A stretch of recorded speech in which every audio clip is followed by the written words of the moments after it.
It's Natasha. And Khalil. And we are the co-hosts of WokeNFree. Thank you for tuning in to our 183rd episode of WokeNFree. If you've been tuning in every week for WokeNFree Wednesday, you know that WokeNFree is all about being real and honest with each other and you. We talk about everything and anything important to us, you, the world, and nothing is off the table. This week we're doing another WokeNFree story time called 21 Questions About Sex. Ooh la la. Good one. Are you excited? Of course. Exactly. But before we dive deep into the subject, a couple of things to go over. First, have you downloaded this episode on WokeNFree.com through the Podbean app? If not, please do. It's the greatest way you can show support, and it's how you actually join the conversation. Because if you have the app, then you can put in the comments, and there we go. We're talking. Who doesn't want to talk with us? Hello. Thank you. So please do that. Now, if you're like, Tosh, Khalil, we love you, we want you, we need you, right back at you, boo. But for some reason you can't get another app on the device that you listen to podcasts on, well, A, that's sad, but B, that's okay. You still can show support by making sure you're subscribed and followed on whatever platform of choice that you're choosing to listen to the show on. So for instance, we have lots of love from iTunes folks, TuneIn, Stitcher, Google Play, our YouTube channel, which has been growing, which is nice, SoundCloud, we put episodes there, iHeartRadio, Spotify, hello, Pandora, right? So we're all over the place. So please make sure you're subscribed and following the show wherever you're listening to. And now, of course, you can also subscribe to WokeNFree via email by doing that on the WokeNFree.com homepage. And that's really great because you can encourage your friends and family to do it. So that way, every week you get an email notification of every new episode. So there's literally no excuse to miss an episode. Fantastic. Now, if you want to holler at us on social media, you can always find us on Facebook, Instagram, Twitter, YouTube, TikTok. Yes, I said TikTok. And Pinterest at WokeNFree. And of course, if you have 90 seconds, you can do a lot with that. But what we'd love for you to do is to go to the listen tab on WokeNFree.com and pick the platform of choice you'd want to review the show on. You know, we have a couple of some nice 5-star reviews on iTunes. I think you might be the next one, guys. So go on there, give us our reviews, tell us how you love the show. We love you for it. And with that, I think we can keep this moving. Are you ready to get into the episode? To talk about sex, I'm always ready. If you say so. No, you know. I'm quite nervous now. Yes, you should be. Okay. As you should. All right. Well, how about I kick it off? Question 1. How important is sex? At this point in this universe. Oh, Lord. For these creatures that live on this planet. Are you talking about yourself? I'm talking about all the beautiful creatures of the planet Earth. Especially yourself. Okay. It is of utmost importance. Oh, Lord. Is what I would say about it. Okay, Freaknik. Just think about it. You gotta just fathom. Without sex, we would not be here. Sex Facts. For humans is the top 5 of the most important things for humans to do. I'm afraid to hear what 1 through 4 is.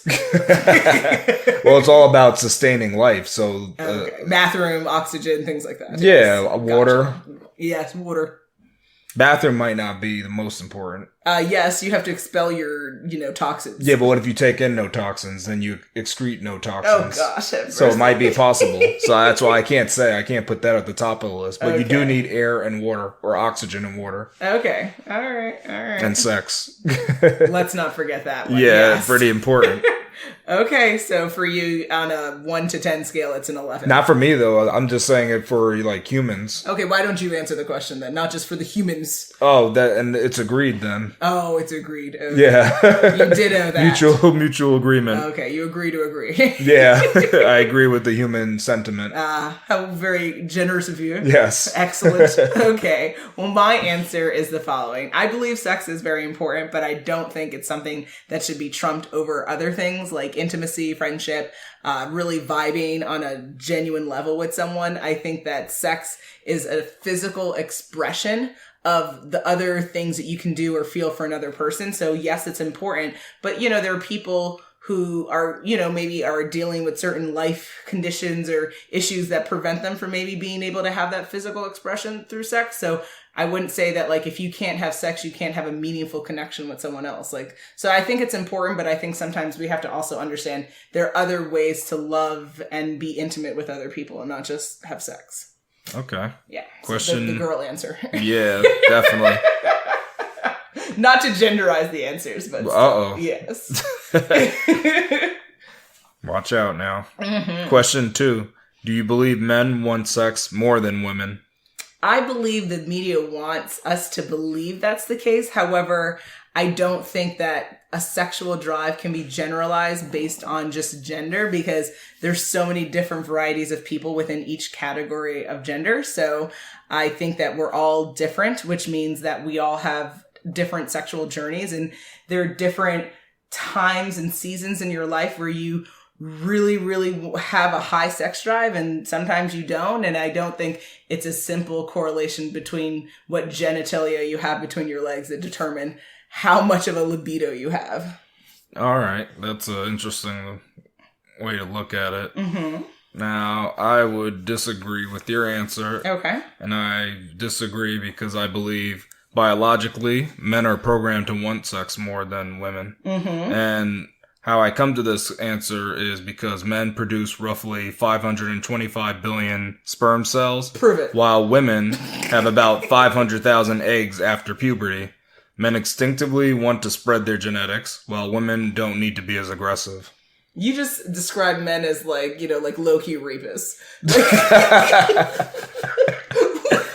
I'm just saying, if you have a lot more of stuff, you can spread the wealth compared to if you have a lower amount. So I'm just looking at biology. Yeah, but just because we might have less, like, it's just innate output doesn't mean that we don't have the same desire. It just, you know. It's, but the being that's gonna be driven more is the one that has more to give. Is what I'm saying. I'm just saying men have more to give. Hey, I mean, if you think so little of your gender, that's your problem. But I'm not saying. Wait, why are you saying think so little? Like I said, low key, like aggressive rapists. Okay. I don't know why you're thinking that. I'm not saying cavemen. I feel like they're just aggressive. I'm just saying by biology. Ejaculating everywhere. Like. No, I'm saying there's a lot to spread, though. Yeah. Okay. That's all I'm saying. Okay. Question number 3. Do you need to share the same sex drive as your partner does if you're in a relationship with them? It is ideal, but it doesn't always happen. Mm-hmm. In that case, you must compromise. So have a side chick, right? Yeah. If you mutually both come to that conclusion, then that can work. That can work as well, but that's not how you solve that problem. That's just more people to have the issue with. To have sex with, that wonderful. No, to have to compromise with. Now you have more compromises to make. And you can only compromise but so many times before you lose your mind. You gotta get the seed out, right? So you gotta do what it takes. Well, you have a lot of wealth to spread. Oh, jeez. Is what we'll call it. That's what we'll call that, wealth? Yeah. Excellent. That's a name for it, yeah. I think it could help if you find someone with a similar sexual libido as you have, but it isn't something we can always predict, right? It's not like you can look at someone and be like, oh, I'm really attracted to them, and I see, you know, their sex bar above their head, like, we're on Sims or something. We could say, oh, it's half filled. Mine's half filled. Like, no, like you don't know that. So, you know, to your point, I believe, like anything else in a relationship, you have to compromise, meet in the middle, between both of your needs. And also, it's not just sex generally, but the type of sex you want, right? Like, is your partner going to satisfy you during the experience as you satisfy them, right? Like, there's different ways of making sure that the sex that is shared between the people is fully enjoyed. So, you know, you talk about it and you experience it, and hopefully you have fun along finding your compromising moments together, I guess. All right. And if not, you know, there's always porn. So yay. Okay. If you know what I mean. All right. Sometimes it has to be a self-serving situation. Interesting indeed. Yes. Okay. Question 4. Why is it so taboo to talk about sex in America? I personally believe, based on like the Puritan and Christian history in this country, and I mean in this world, really, there's so many different places that really struggle with having sexual liberation in their society, and I believe America seems to be on that same beat. And, it is, to your point, a little outrageous because without it, none of us would be here. For us to be alive, someone had to get knocking boots. Yeah. So, this weird kind of obsession of wanting to hide and cower from this conversation is bizarre. I think, I'm not saying that, I should go out and get milk and see people banging, in the getting while they're like, getting cheese. I think that, there's a place and a time for everything. But, sex isn't a dirty thing. It's the reason why we're alive. And it really should be celebrated and not looked down upon. And for people who have a career, involving sex, again, why are we shaming people? This is a very natural thing that human beings, and to your point, all creatures have to do to kind of procreate and continue on their lineage. So let's get out of our own way with this. Yeah, it goes back to the original colonizers and their strict moral standards that said sex was wrong. It is said even that this stemmed from them believing humans are damned and should not reproduce.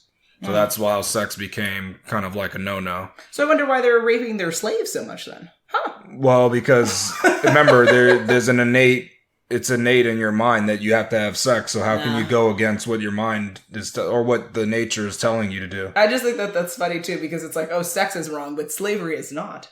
Like, that's just so funny to not see. But remember, it's because how you can go and draw rationalize. on it. You just so you say slavery can be right because those aren't humans, right? And it's right to treat. But then it's also right to sleep with non-humans, like, right? Exactly, It becomes very all that bizarre. Is okay. Yeah. Very bizarre how humans rationalize in our world. It's pretty crazy. If you can't think about it too much, or you realize that makes no sense, actually. Illogical sickness, yeah. Yeah. Interesting. Okay, question number 5. How much should partners discuss sex in their relationship? I think it should be discussed a couple of times a week, just to make sure you're on the same page as your partner. I think that's like healthy, I would take. Is that why you do what you do? Yeah. I don't drop hints or anything. No, they're definitely not hints. They're actually directives, yeah. Directives? Practically instructions. Oh, drop and give me 50. Drop and give me 50. Or isn't there a song that says that? To. No, there's like a song there's a song about that, or I don't know. I thought it was like a Nelly song or something. Shake Your Tail Feather? No, well, I mean, he has that song, but I know he had another song that wasn't as popular, and maybe that's why. I know you don't give hints, you give directives, yes. Wow, I wouldn't think of myself like that. I think of myself as just like I don't know, kind of the person that sex just waits. sergeant. Huh. No, somebody like a soldier. Oh God, you are. So I wait my orders from the commander. Am I supposed to be the commander? Our mission is going to be lost. Oh, right. I didn't know. Wow. Yeah, so I got to change my title then, I guess. Yeah, you are definitely not the soldier in this. Well, I act like the soldier is what I'll definitely put out. Not. In your mind, I don't, but in my mind, I was being a soldier. In your mind, okay. Yeah, see? Okay. I'm not saying that's what it is, but that's how it appeared. It's an interesting question. I think finding... Like, talking about sex personally sometimes has made me nervous just because, like, I remember, like, growing up and whenever boys would talk about sex, like, I never understood if they were just talking about it just to be funny or if they were, like, were you saying it because you wanted to have sex? And is that being directed at me? Like, I just never, like, really understood that. So I find even though we are going on 17 years deep, whenever we talk about it, my assumption is, like, okay, is someone dropping draws now? Or, That's crazy. Like, because why are we talking about this? But I understand as we've gotten older that you can talk about sex without having to engage in it. But typically, to me, it seems like it's like verbal foreplay. So it's just like, wow. Oh, okay, let me get ready. Okay. Well, speaking of that, question 6, do you need to share favorite sexual positions with your partner? Now we're getting to the good stuff. Yes. That's what you'd call that? Yes.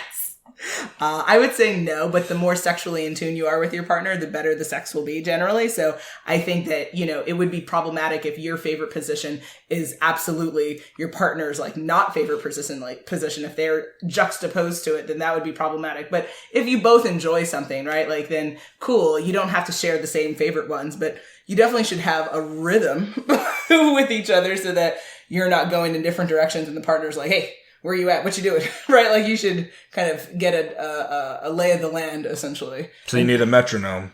Excuse you? A metronome? Because you said the rhythm. It's a way to catch the rhythm. No, you just have the metronome go back and forth and you'll be good.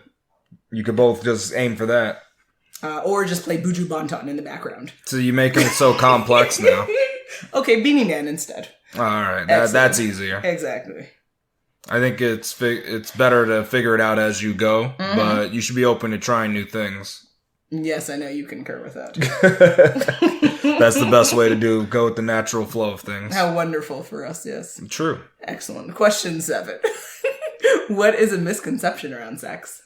Probably a big one that is going away now as time goes on, because I think they're getting less religious about things, but it's that it's wrong for single people to have sex. Oh, interesting. Oh, okay. Because I think that's still a conception out there. There's people that say you shouldn't have sex. So they should just be dry deserts until they meet their partner? Until you married or you're sworn off to somebody by your family. I mean, a part of me is like, oh, that's so wonderful. Then we'd have less disease. Yay. And more terror. But yeah, you would have people who are really enraged. Enraged, yep. Yeah. You'd have a lot of you'd have a lot more bad things happening, really I would say. People have to bust because the problem, like I said, you can't cage a beast, and that's what you're doing. You're caging the innate beast. See, and now we low-key rapists, okay. No, it's not about that, but everybody's a beast. Oh gosh. They're all creatures of this planet. You know that. I'm gonna scream the next time someone says, excuse me, ma'am. I'm literally going to scream.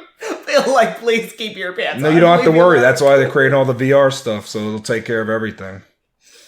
My poor son. They're doing what the world VR. is he coming into? Goodness gracious. Well, he's going to be a distinguished gentleman. That's all I know.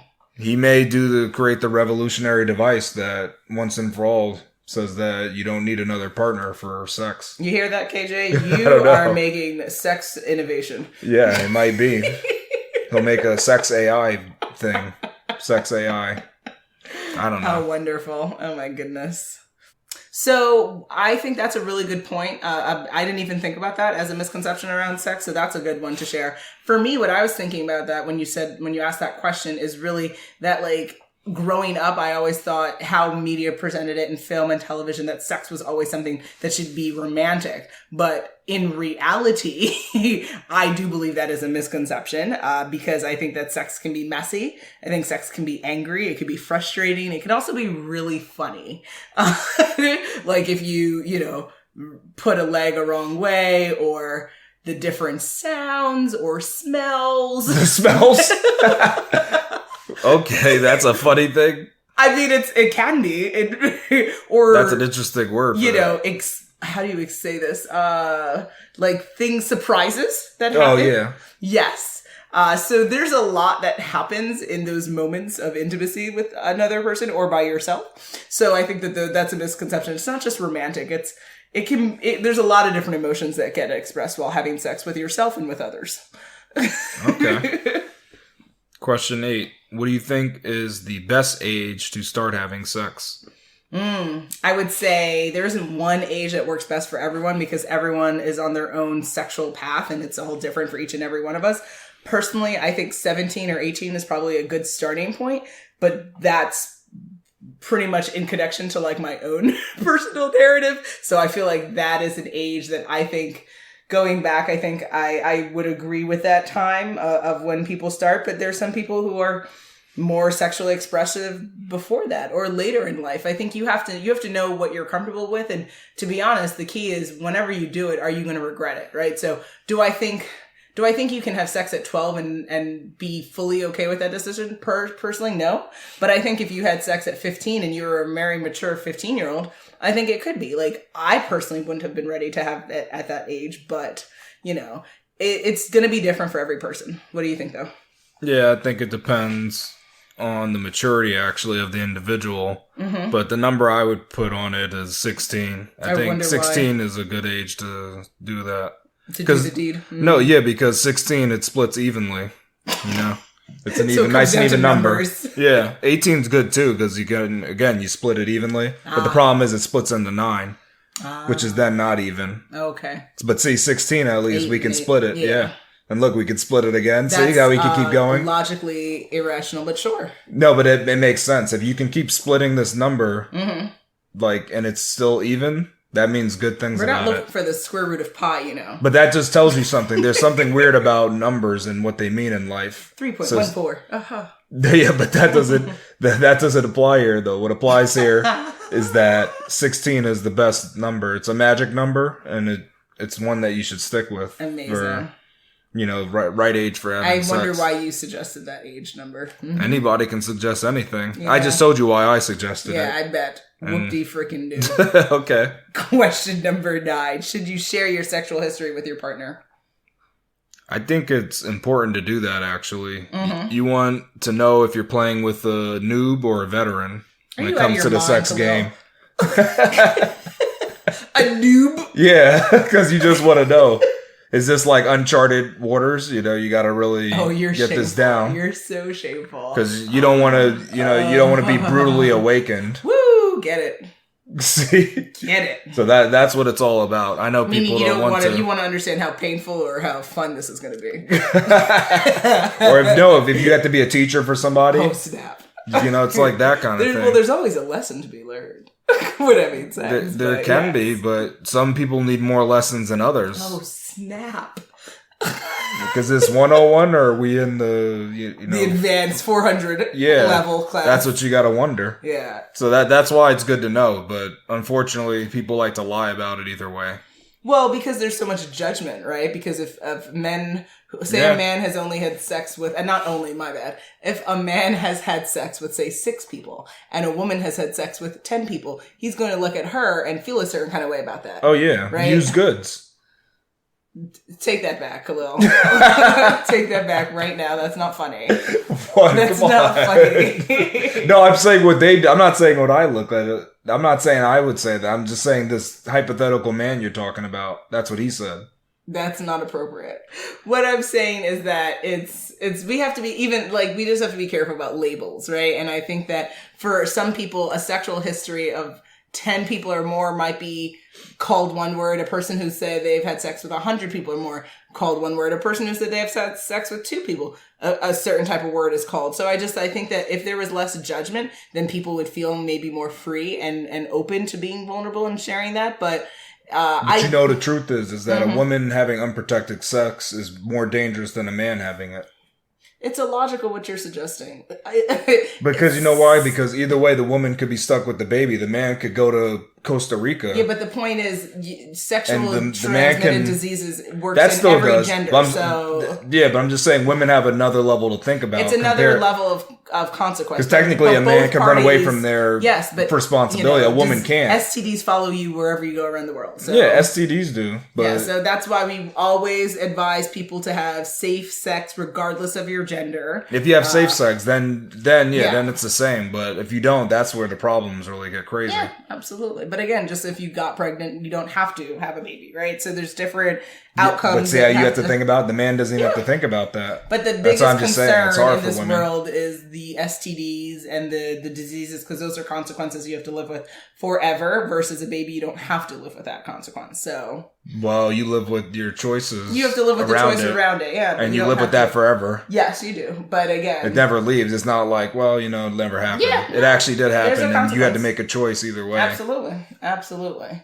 I would say I would agree that you should share your sexual history, just because if there's something with your sexual health that could be compromising to whoever you're sleeping with, that would be critical. So, for instance, if you have an incurable disease, and if you had unprotected sex with that person and you could transmit that to the other person, it is the rightful thing to share that with the other person so they understand who they're sleeping with. And I personally believe you should take the policy of honesty is the best policy in a relationship. And if you don't feel that you can be honest, then that's more telling of the relationship you're in. And maybe you shouldn't be taking your relationship to another level where you're having sex, because you should always feel free to share who you are. And if someone is making you feel uncomfortable, then maybe that person doesn't deserve to have sex with you, because you shouldn't be judged for who you are and what you did in your past. Life happens. We all have different things that we go through. And again, sex is just one piece of it. It's not the the determinative of who you are as a person. So, we have to keep that in mind. And when we're talking about partner, I think we're talking about not a one-night stand. Interesting. So, should you then you don't share have your to. sexual history? Of course not. No, you don't necessarily have to share it in a one-night stand, but I would say I would advise safe sex then. And definitely, but you should always be doing safe sex. You should always, but unless... you absolutely need to in a one-night stand situation. Yeah. Absolutely. Right? Because it also gets weird, right? Like, as married people, I will still have doctors, OBs that will say, hey, are you having safe sex with your husband? And it's like... I hope you're not. You are an animal. Like if I asked somebody a question, they said, yeah, I would say, excuse me? You are an animal. I would say, excuse me? That's what I would say to that. How did you just see that, Khalil? This is exactly why we're knocked up. No, you have to let nature do its thing. Nature will always find a way. Yeah, laying your seed left and right. Nature will find a way. That's what I say. Okay, what is this, Jurassic Park? It's a very strong but real phrase. It is. Keep it moving. Question 10. Do people really care how many people you slept with? In my experience, yes and no. I personally have never had a conversation with, like, and again, to preface this, in heterosexual relationships, because I can only speak to that area. Yeah, that makes sense. And because in people who I know who are in homosexual relationships, I haven't had that be expressed to me as a concern, and same as in heterosexual relationships, they haven't been like, oh man, he slept with 10 people and I've only slept with 4 people. Like, I haven't heard that context, but I would say that people are more interested in, like, wanting to make sure that the person they sleep with is a good lover. Like, not necessarily like the lineup of how many players they've played the game with, but more so because you can have an extensive history and also be a bad lover, right? Like, because you can sleep poorly with a lot of people, or you can, have a shorter roster list and be an excellent lover. So I think that, like, for me personally, I cared about that, but only because I was more of a novice or newbie, as you would have delightfully described it early. Newbie is so, like, 2001. Oh, okay. Thanks for the clarification. Yeah. You were taking it back. You were going retro on folks. Well, I was aging myself, I guess. Yeah. How lovely for me. And so I always thought, like, the person I would end up with would not necessarily have a long roster list, but I wouldn't have been mad if that was the case or not the case. Like, ultimately, as long as I think you just want a partner who makes you feel like you're the most important person in the room with them, right? Like, so whether they've done that for 100 women or they've done that for 2 women, whatever, like, it is what it is. I think it's just about making sure that, like, when you are being that intimate with someone, that you feel special in the experience. But all right, well, I just think the answer is a straight yes. There's no, like, there's no gray for you. Yeah, okay. I mean, I just think that's how people are. They want to know, but as you said, I mean, they will actually judge you for it, and I think they'll judge you critically for it. So the thing is, it's like, from a man's point of view, they want to know how many people this woman has slept with. They just want to know. Careful.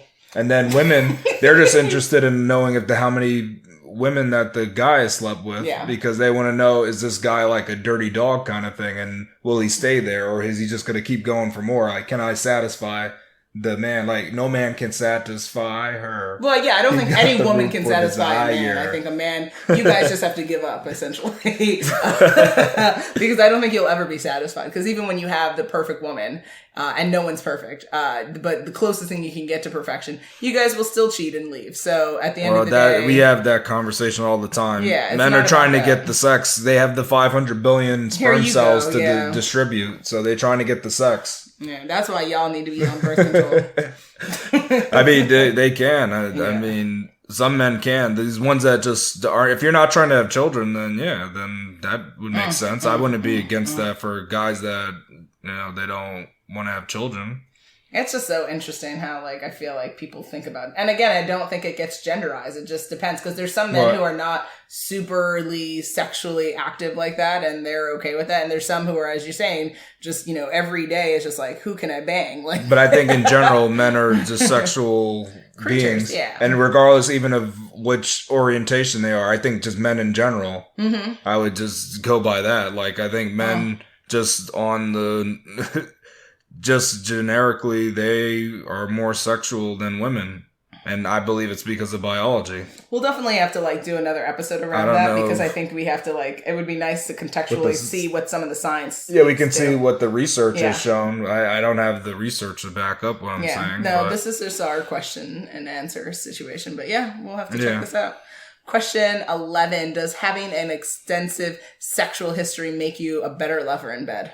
No, of course not. This is the easy one. Because I don't think experience, having lots of it, makes you get better. It's like if you play golf and no one ever told you the goal is to hit the ball into the hole, you would keep hitting this ball as hard as you can without getting feedback of what you should be doing.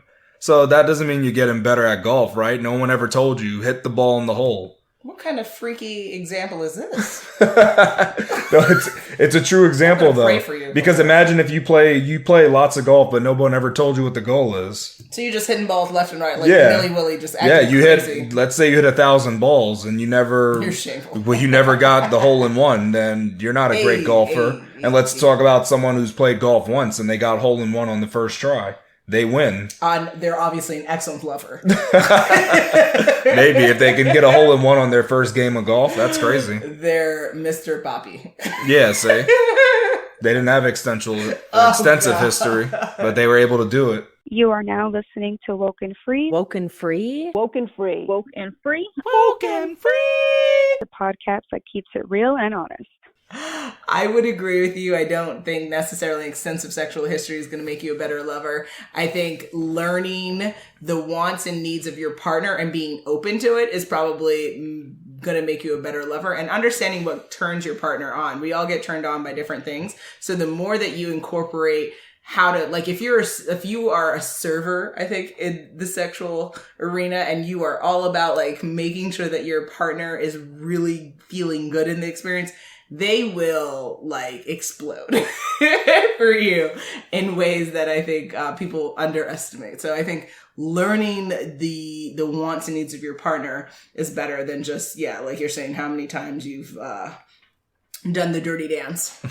It's important. Question 12. How important is foreplay when it comes to the overall sexual experience? It depends on what you're into. So, like, for me, I'm all about communication. So the more loving language that's shared with me, that always will drive me crazy, much more than, like, slow kissing or rubbing. But I also am, because I come from Jamaican rage, a turn on for me is usually, like, me picking a physical fight with you and stuff like that. Something must be wrong with you. So some people, their foreplay might be, like, soft, like, oil massages and stuff like that. And I would love, like, romantic language and, like, a fist fight. Okay. So, like, that would drive me crazy and turn me on. But only if, like, I'm in the mood for that. It depends, but I can be very playful and ridiculous and goofy. And so I guess it's a part of it, but I don't think because of what I'm into, I don't think that would deem me qualified as normal foreplay. But what are your thoughts? It might not be normal, but foreplay can be physical, mental, or virtual. Okay. Here you go, virtual. Yeah, I gotta put it out there. For the COVID-19 folk, right? Yeah, they gotta have some other way, you know. That's snap. the thing. Where there's a will, there's a way. Oh my God. There's different ways you can get your foreplay in. And either way, it's the best way to elevate your sexual experience. So I think if you take the foreplay out, you won't be experiencing the biggest high you could get from the sex. Why don't you share what you consider is good foreplay then? Well, I like being smacked with money in my face. You're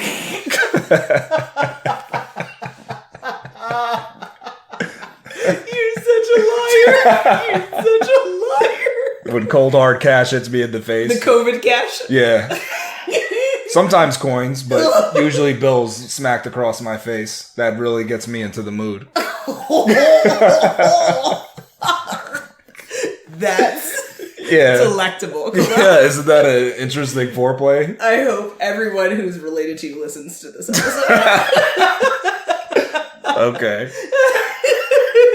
I mean, That's hilarious. it's just we both have interesting foreplays. I know, I'm violent, but it is what it is. Question number 13. Is there anything you wish you knew before having sex? I wish I knew about foreplay. Oh, snap. Please elaborate. So I wish I knew the way to get to your highest sexual peak is to actually engage in foreplay beforehand. Mm-hmm. I didn't know that when I was younger, so Mm-hmm. now I at least know about that.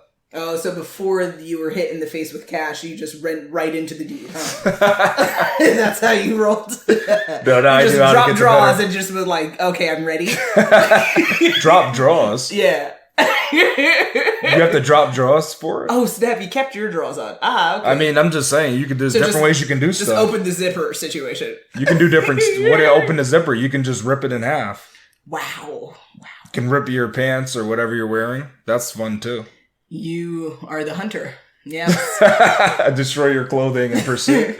You Yeah. love clothing and money way too much for that. So To you destroy know my your- clothing? Yes, you telling tales. What if my clothing's already holy? Well, there you go. See?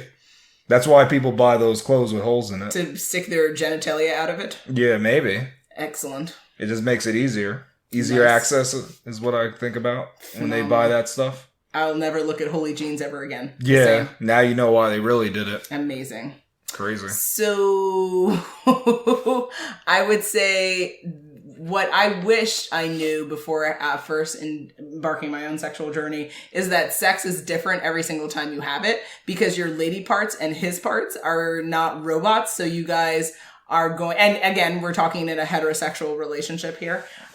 You are not going to have the same experience every time you have sex, right? So like you could have like a really phenomenal time one time and the next time could be like or the next time like she's not really into it, so it's just like that kind of hurt, or he might not be into it, so you might have like, oh, what's up with you?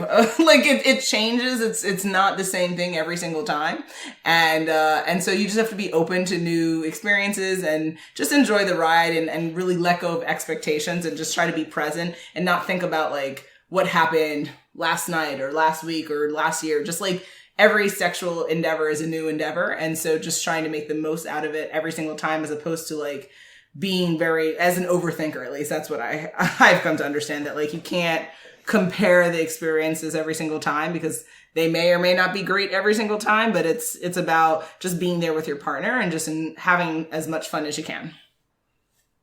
Okay. Mm-hmm. You seem a little sad from that answer. Yeah. Why does that make you sad? It's just a sad state of affairs. You know it's true. You know sex every time is not like, the pinnacle every time. You know that. I mean. Question 14. Oh, snap. Yes. Did you feel fully prepared to have sex before you did it?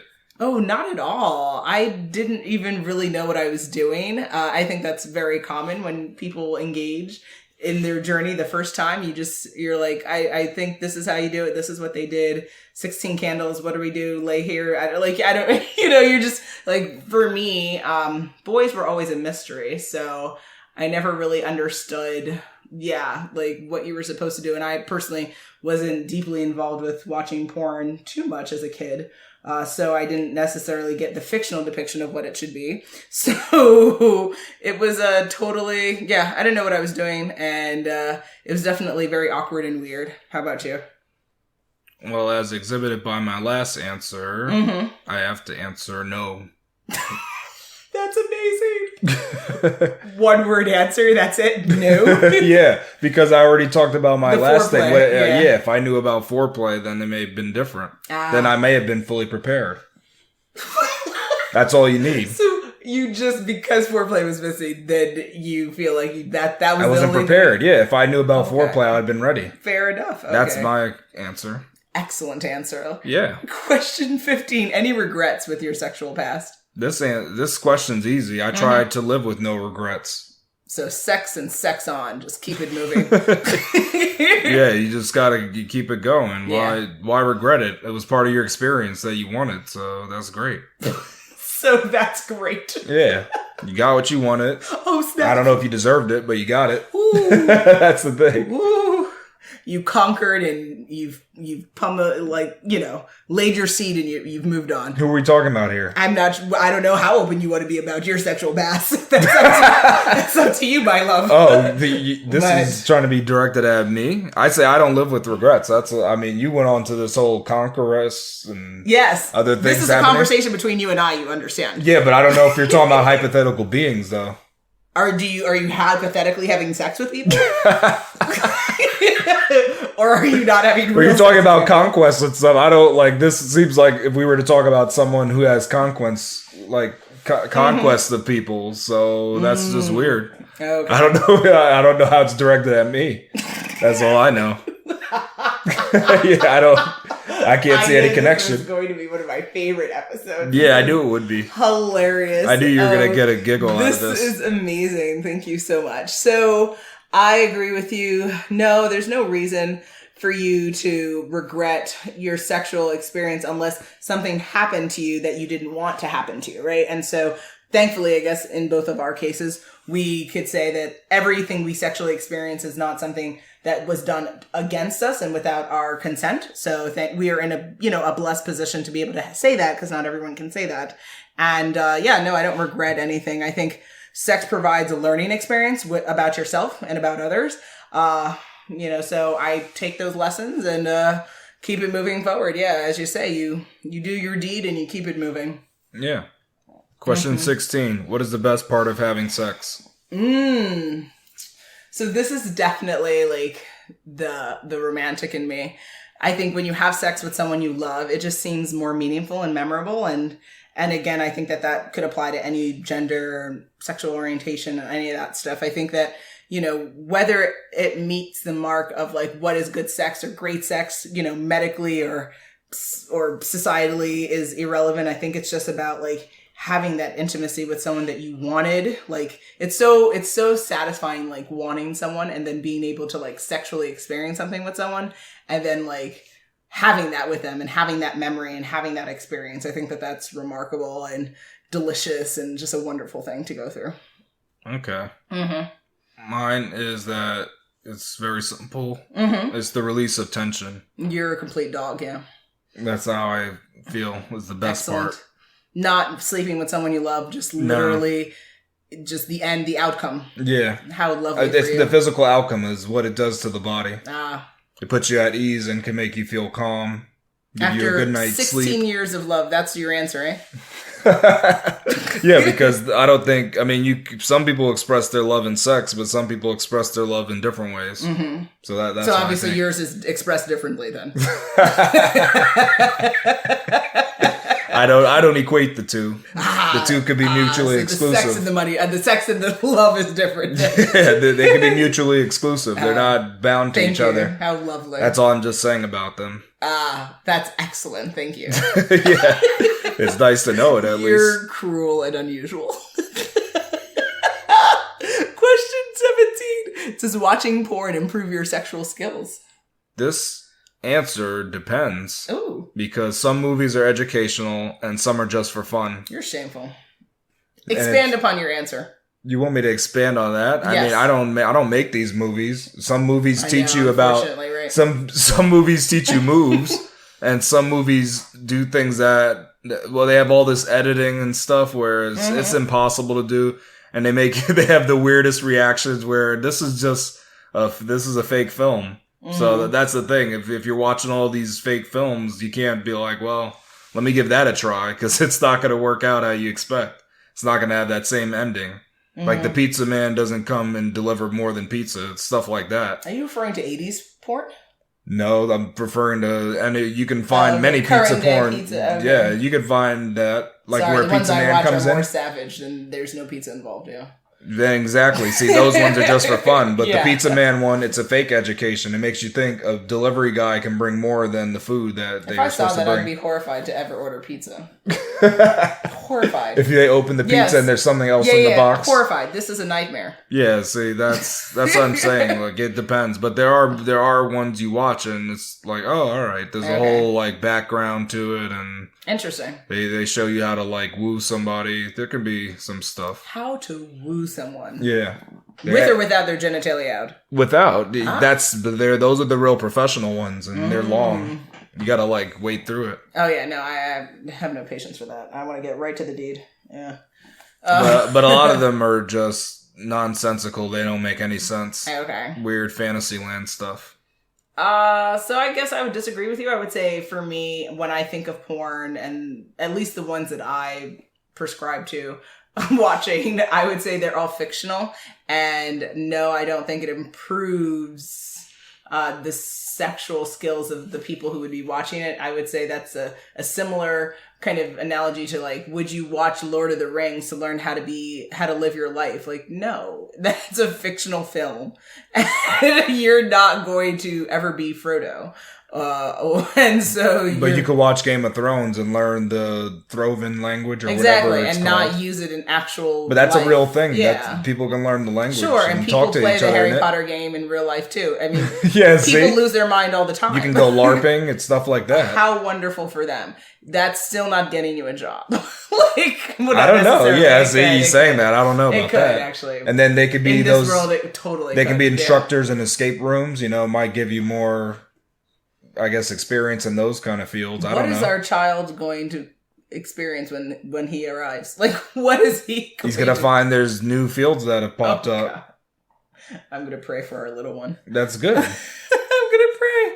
Question 18. What is the funniest part when it comes to sex? Oh gosh, there's a lot that could be said there. I think the one that I feel most comfortable discussing would be the noises. The noises always get me.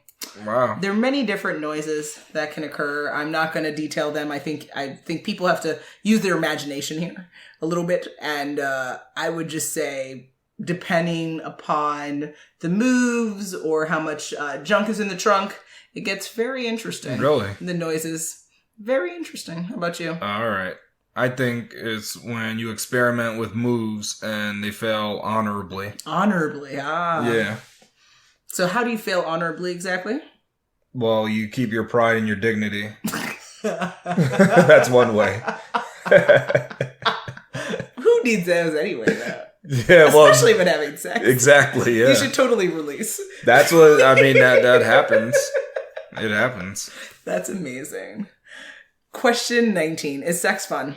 Yes, and yes. Perv.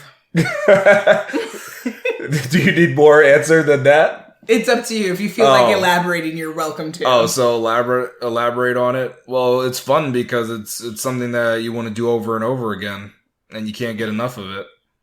So you mean like reading the Bible? Is the Bible a new game that is it the sequel to Grand Theft Auto or something? What is this? This sounds like a different type of game to play. Okay. And you read the Bible, right? I don't know what that read means. Read. Nice. It means something else. Okay. It must.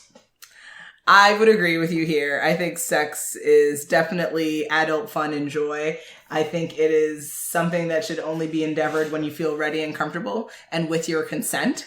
And I think it's definitely something to look forward to. If you aren't already having it, you might be intrigued after this episode.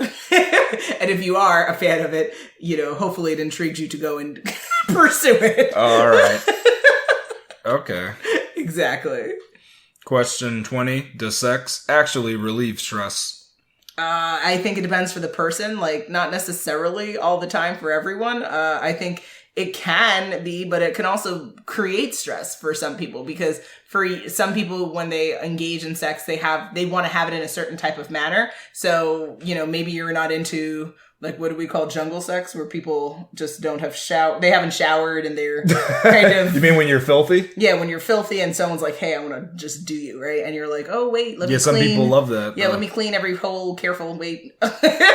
And some people don't. And so that can be really stressful and not very fun if you're not forced per se, but if you're encouraged to have sex in a manner that you didn't want to, then it's not stress relieving because you're like worried about the smells and the noises and the, all of that stuff. But it depends on what type of sexual partner you are and like what are your sexual requirements, I guess. Okay. Mm-hmm. For men, it absolutely relieves stress. Absolutely, 100%. As you talk about yourself. Mm-hmm. I talk about myself, but I speak for the gender of man. Stop it, Kalo. Because that's just the biology of it. Bam. You're not even considering the men who struggle to have sex if they have a sexual issue. Oh, well, I know. That's not stress relieving. The thing that they have all the commercials about. Yes, the dysfunction. erectile dysfunction. Yes. Yeah, they have all these code words for it. That would not be stress relieving. Well, no, but actually having the sex would be. That's the funny thing about it. But the process of it, if they fail at my bad. No. If you are struggling to keep the erection. You're saying all this, but we're talking literally, does sex relieve stress? If you can have it, yes. Successful sex, of course, relieves sex. But if it was a disaster, then of course not. Okay, well, let's use different language, please. We're having challenges and obstacles. Yes, the challenges, of course it wouldn't, but just sex in general, it relieves stress for men, definitely, 100%. Okay. Wonderful. Yeah. Question 21. Finally, guys. What is the best advice you have for those thinking about having sex who are not currently having it? This is probably the top advice that would be number one on anybody's list, and especially in this day and age. Maybe not in the Stone Age, but we live in a world where this definitely counts, and you better take this to heart. It always counts. I said it. I said that. Okay, you said maybe not the Stone Age though, but like. Well, I can't speak for the Stone Age. That's what I'm saying. But it should always count, right? As we live in the present, we're not moving backwards in time, are we? If we move backwards in time, we got a whole lot of other problems, don't we? Correct. If we're moving backwards, correct. See, I mean, you going in some other manner now. I'm trying to talk about the way that the universe is expanding right now. Okay, fine. Everything's moving forward. Thinking, yeah. Yes. All right, and just knowing that, you have to make sure your partner consents before engaging in it. Okay, do you want to elaborate on what consent should be? Look like? Well, consent is hard, though. I mean, it is, though. It's an interesting conversation, though. Even though it has to be done, it's hard because some consent is nonverbal. And I know people don't want to say that, but sometimes it's like you both know it's going down, and you both agree that it should go down, so it does go down. So consent can come in many different ways. It's easy. It needs to be clear and objectively. It provided, should, not just subjective. But a good rule of thumb is if the other person is really wasted and you just met them, you're best off not having sex with that person. Mm-hmm. That's just a better way to go because then they may regret it and then say they didn't consent. Mm-hmm. And you don't want to ever be put in that scenario where it's whose word versus somebody else. Yeah. The person, can they really consent when they're drunk, When you're really inebriated. No, not necessarily. So. Yeah. So it's good to get a yes. I mean, they're not going to sign a contract probably. Mm-hmm. But if you get the googly eyes and you both have it, then it might be going down. The googly eyes. Yes. The googly eyes. Yes, I said it. Mm-hmm. If both of you have those eyes on and you're looking and there's a burning passion, this might happen. There's a burning passion. Yeah, then it's gonna happen. Is there hot oil involved? No, hot wax because that doesn't get used enough. Oh, God. That's what I heard somewhere. It's not. I know people get all upset about this whole consent thing, but I can't think there's anything more delicious than someone saying, coming up to you and being like, "I really want you." Say it and make sure the other person's like, "I want you too." Booyah! Let's get it on. Yeah, but what if they say no to that and they don't mean no?